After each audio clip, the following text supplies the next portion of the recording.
Gujarat milk marketing ફેડરેશનની ચૂંટણી યોજાશે, જેમાં બીજા અઢી વર્ષની ટર્મ માટે ચૂંટણી જાહેર થઈ છે. ચેરમેન અને વાઇસ ચેરમેન માટે આ ચૂંટણી યોજાશે.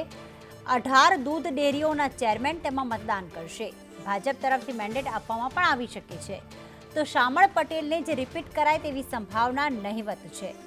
GCMMFનું વાર્ષિક 80,000 કરોડથી વધુનું ટર્નઓવર છે અને રાજ્યના 18 ડેરી સંઘ એ GCMMF હેઠળ જ આવે છે.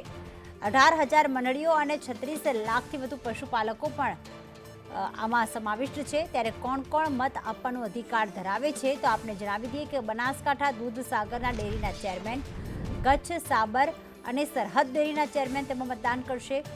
અમૂલ, સુમૂલ, વસુંધરા ડેરીના ચેરમેન અને સુગમ, પંચામૃત અને આબાદ ડેરીના ચેરમેન પણ તેમાં મતદાન કરશે.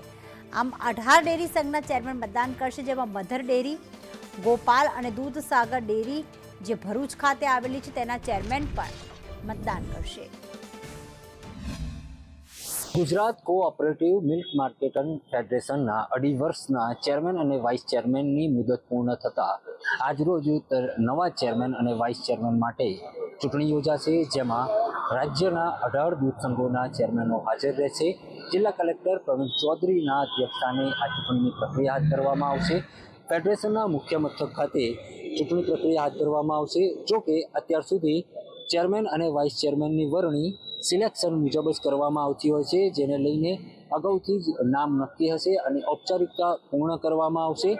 18 જેટલા જે દૂધ સંઘના ચેરમેનો છે તેઓ અહીંયા હાજર રહેશે, જેમાં સાબર ડેરીના ચેરમેન શામળ પટેલ, કચ્છ સરહદ ડેરીના ચેરમેન વલમજી હુમ્મર, અમૂલ ડેરીના ચેરમેન વિપુલ પટેલ, બનાસ ડેરીના ચેરમેન શંકર ચૌધરી, મહેસાણાની દૂધસાગર ડેરીના ચેરમેન અશોક ચૌધરી સહિત 18 જેટલા જે સંઘો છે તેના ચેરમેનો હાજર રહેશે અને ચૂંટણી પ્રક્રિયામાં ભાગ લેશે. અને જિલ્લા કલેક્ટર પ્રવીણ ચૌધરી ચૂંટણી અધિકારી તરીકે ઉપસ્થિત રહેશે. 12 વાગ્યા બાદ નવા ચેરમેન અને વાઇસ ચેરમેનની જાહેરાત કરવામાં આવશે.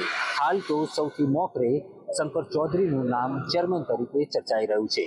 ઇરશાદ સૈયદ, સંદેશ ન્યૂઝ, આણંદ.